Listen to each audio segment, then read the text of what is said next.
Bom dia, cá estamos para mais um programa da Aliança Evangélica Portuguesa. O Natal já passou e em breve desfaz-se a árvore e as luzes são apagadas e guardadas para o próximo ano. Há até quem diga que, segundo as estatísticas, é comum no período pós-Natal o aumento dos casos de depressão e das corridas aos psicólogos. Mas porquê?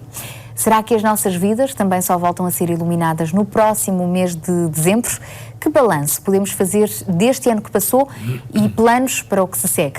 É sobre todos estes assuntos que hoje vamos conversar com os nossos convidados. São eles o pastor Carlos Cardoso, é vice-presidente da Aliança Evangélica Portuguesa, e contamos ainda com a doutora Dória Cassiana Tavares, psicóloga. Olá, bom dia. Bom dia, Sara. Obrigada por estarem aqui connosco. Se calhar podemos começar então pela nossa psicóloga de serviço. Doutora Cassiana, porquê que será que no final do ano normalmente há um pico de euforia, o Natal, as festas, a celebração, mas depois vem de facto estes números estatísticos dizer que vem um período de depressão para os portugueses? O pico de euforia tem a ver com a felicidade que que as pessoas estão à procura durante estes dias de festa.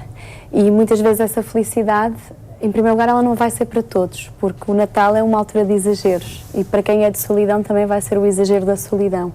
Mas muitos de nós põem expectativa durante aqueles dias, nas coisas que nós vamos ter, que vamos receber, que vamos dar, nas coisas que nós vamos comer, naquele tempo que vai passar, e muitas vezes essas expectativas não são preenchidas. Então quando as luzes se arrumam, aquela expectativa não preenchida, ela dói.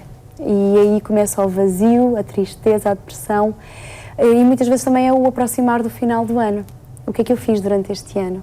O que é que eu tenho para contar de bom, ou pelo contrário, o que é que ficou de mau, e depois também que esperança é que eu levo para o novo ano. Eu estava a ler inclusive um artigo que comparava o que é que as pessoas faziam, atividades no Natal, e as pessoas que faziam atividades relacionadas com a família e com a sua fé sentiam-se mais felizes quando as festividades tinham acabado do que as pessoas que tinham gasto mais dinheiro e tinham preparado muitas festas. Não quero dizer que nós não o possamos fazer, mas quando a expectativa está ali, a probabilidade dela não ser preenchida é bem maior. É interessante, e pegando aqui nestes dados partilhados, o materialismo pode trazer até um pico de euforia, mas é momentâneo, depois acabou, virou a página. Mas há algo aqui que é eterno e que se perpetua pós-Natal, nomeadamente em quem tem fé, não é? Segundo estes dados estatísticos. Porquê? Qual é esta nossa fé dos cristãos que faz com que o espírito do Natal perdure? Eu penso que, acima de tudo, e naquilo que me é dado a observar enquanto pastor e enquanto alguém que pensa esta questão que é realmente a esperança que tem a mensagem do Evangelho, é algo que faz com que os cristãos, apesar dos momentos mais complicados, mais difíceis, como aqueles que temos vivido ultimamente no nosso país, ainda assim eles agarram-se, têm as suas vidas fundamentadas nesta esperança que é realmente Cristo. E, portanto, conseguem perfeitamente conviver com esses momentos mais depressivos e com esses momentos mais festivos. Como disse aqui a doutora, e muito bem, o Natal tem sempre períodos de exagero, né? Os seus exageros.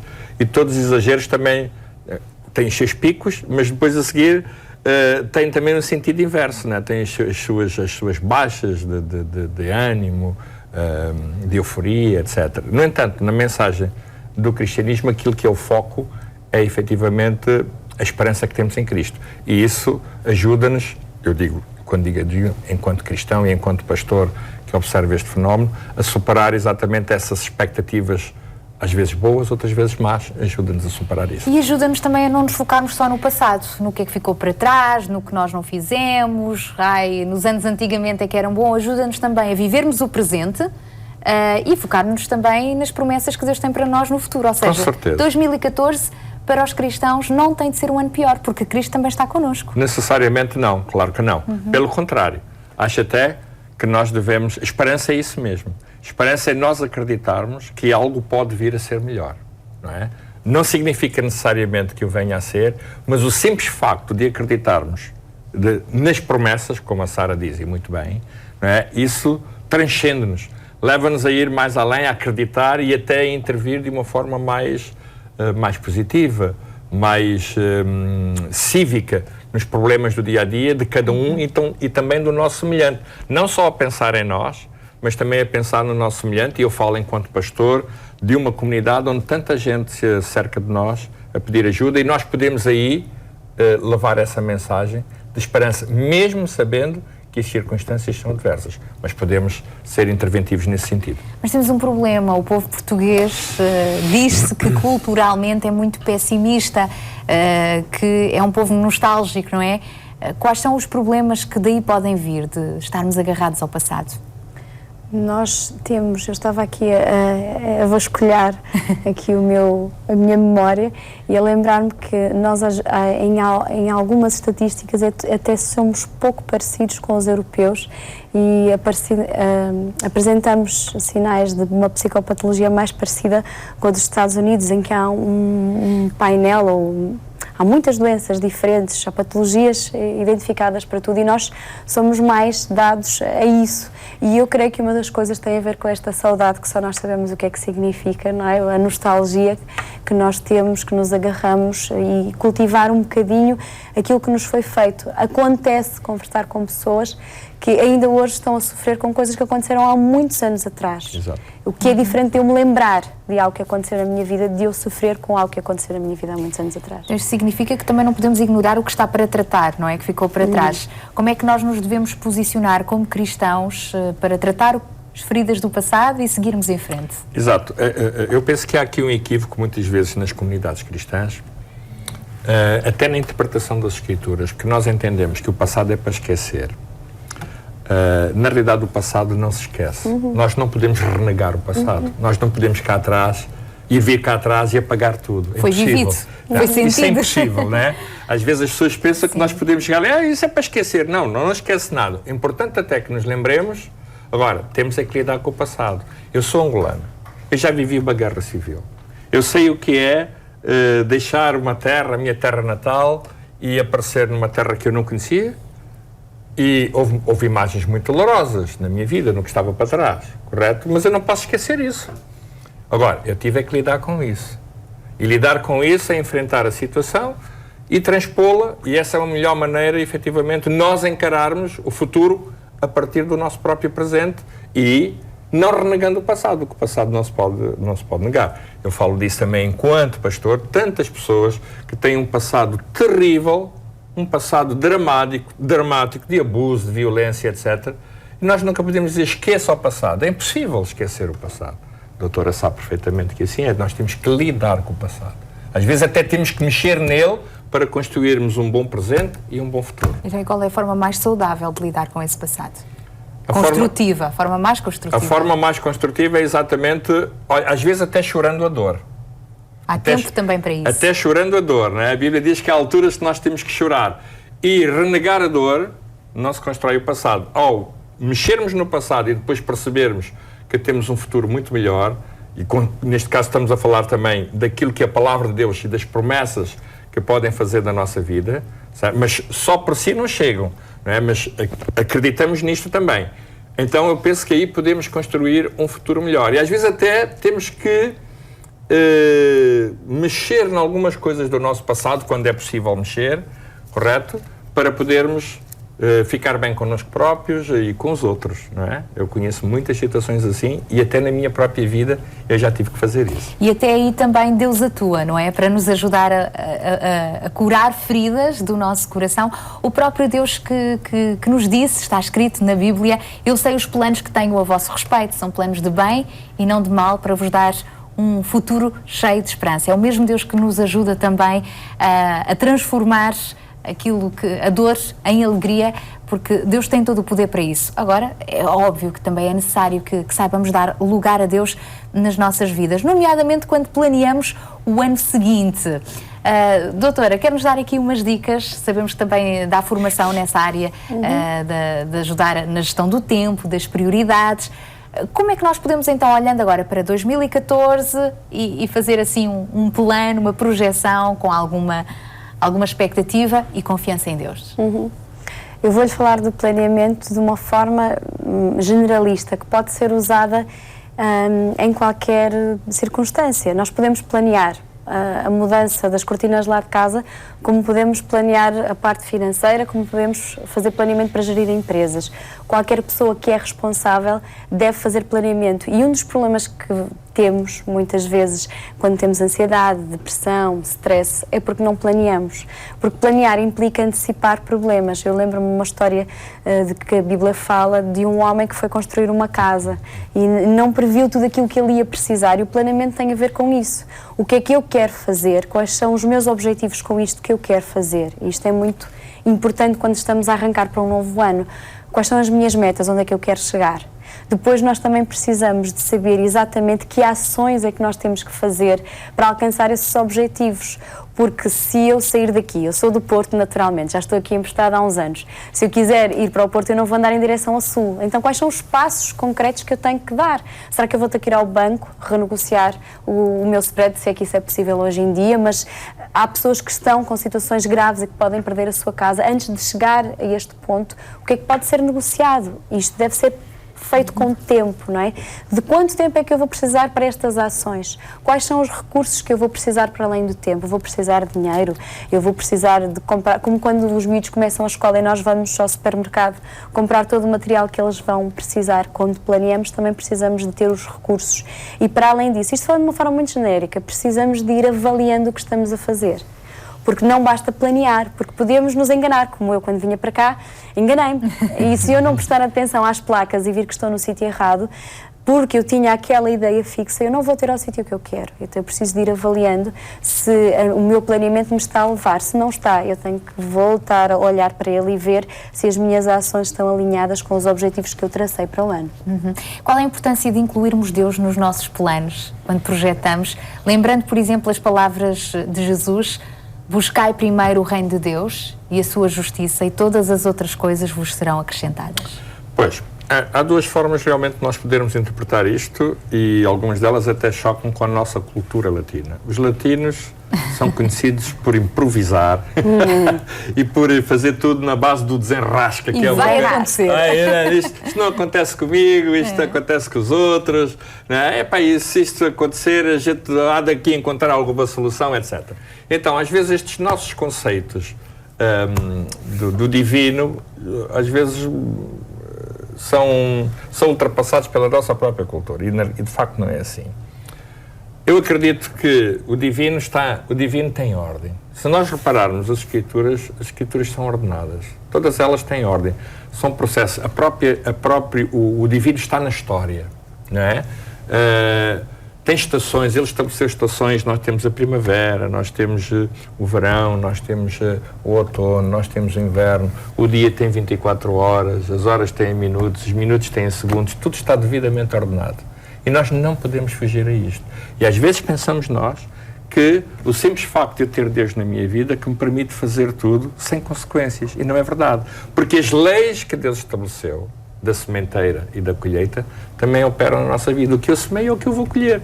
Não é? Como dizem muito bem, se eu planificar, embora a planificação não signifique 100% de resultados corretos, é lógico. Não. Mas tenho muito mais hipótese de, efetivamente, chegar ao fim do que não tendo.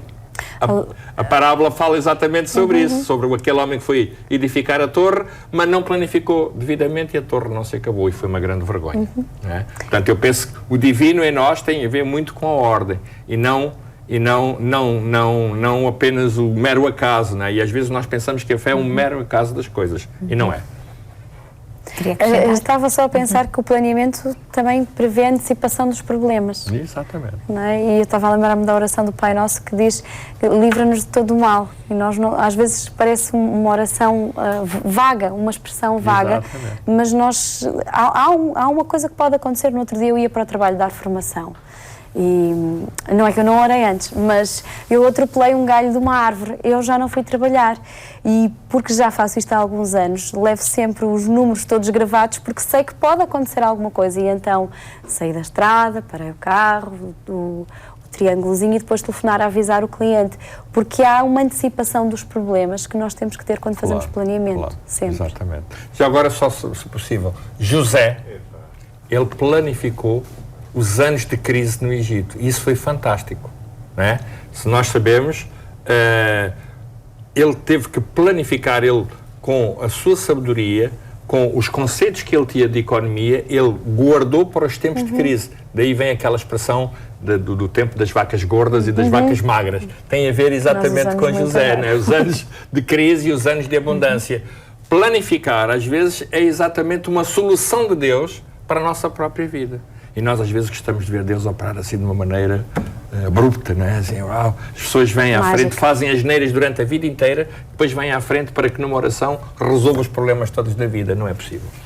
Eu acredito que o divino tem a ver também com a ordem, com os processos, com as decisões do dia a dia, tudo isso que se constrói uma vida razoável. Então, nada melhor do que, se calhar, começar este ano como ponto número 1. A partir de agora, eu quero começar a caminhar com Deus. Eu quero conhecer Deus. Eu quero perceber qual é a melhor forma, o melhor plano que Deus tem para a minha vida. E, a partir daí, por que não? Iniciar esta caminhada com Deus, este processo, planear e procurando também que a Bíblia, esta palavra preciosa que Deus nos deixou, nos possa inspirar e nos ajude a tomar estas decisões do dia a dia. Aliás, este exemplo, por exemplo, de José do Egito, que nós encontramos na Bíblia, logo no início, no livro de Gênesis, é uma história maravilhosa. Como Deus usou alguém que soube ser sensível, foi alguém de oração, alguém que orou, foi sensível à voz de Deus e por isso foi usado por Deus também e mudou o decurso de toda a história. Da mesma forma, nós também podemos procurar ser sensíveis ao que Deus tem para nos mostrar no nosso dia a dia e a leitura da Bíblia pode ser, porque não, um meio para cultivar este relacionamento. É interessante também, já que estamos a falar em planeamento e agora falando também nos nossos projetos para 2014, a Aliança Evangélica, como organismo cristão, também tem essa preocupação. Quais são então, em traços gerais, as prioridades, o plano da Aliança Evangélica para este novo ano? Sara, como sabemos, nós vivemos todos numa grande crise económica e, como tal, a Aliança Evangélica não foge a isso também, não é? Apesar de nós termos essa esperança em Cristo. No entanto, temos que viver com aquilo que a própria situação e a conjuntura o diz. Então, temos algumas coisas que temos que fazer para este ano e uma delas é mantermos a Aliança Evangélica com a sua intervenção pública nas escolas através da educação moral evangélica, que é uma coisa fundamental para nós. É um privilégio podermos ter esta intervenção cívica de formação e de educação religiosa evangélica nas escolas e também a intervenção da Aliança Evangélica nas igrejas, que ao fim e ao cabo são a razão de ser da Aliança Evangélica, mobilizando-as para mais implantação de igrejas em lugares onde ainda não há o Evangelho, no fortalecimento das próprias igrejas, no desenvolvimento das comunidades cristãs que existem na nossa nação e procuramos, de alguma maneira, ter uma intervenção mais perto, não é? Tanto quanto possível, e face aos condicionalismos que eu acabei de dizer, dentro destas duas variantes, no público ao nível das escolas e no nível mais íntimo ao nível das próprias comunidades cristãs. E nós, se Deus quiser, através destes programas também lhe daremos conta destas e de outras iniciativas e o nosso site também está sempre disponível em www.aliancaevangelica.pt. Poderá também ter mais conhecimento sobre tudo aquilo que nós pretendemos fazer e mais do que isso também as verdades que nós defendemos e nas quais acreditamos. Estamos quase a terminar o nosso programa. Antes de fecharmos este 2013, nós desafiámos os nossos convidados a trazerem-nos resumidamente algumas notícias que marcaram este ano que passou e que nos ajudam também a pensar no próximo. Doutora Cassiana, quais foram as notícias que escolheu? Quer que comece pelas boas ou pelas más? Vamos começar pelas más, para terminarmos em grande. Eu tenho 4 crianças pequeninas e não sou daquelas mulheres hipersensíveis às criancinhas. Só depois de ter tido as crianças é que realmente comecei a sentir o meu coração a dilatar-se mais e a ficar muito ligada a todas as notícias que têm a ver. E este ano e os anos anteriores nós temos visto muitas coisas más acontecerem, mães, principalmente, temos visto casos de mães que se suicidam. Ainda recentemente tivemos uma situação assim no mês de outubro de uma mãe que se atirou de um 6º andar com uma criança de 2 anos que veio a falecer posteriormente.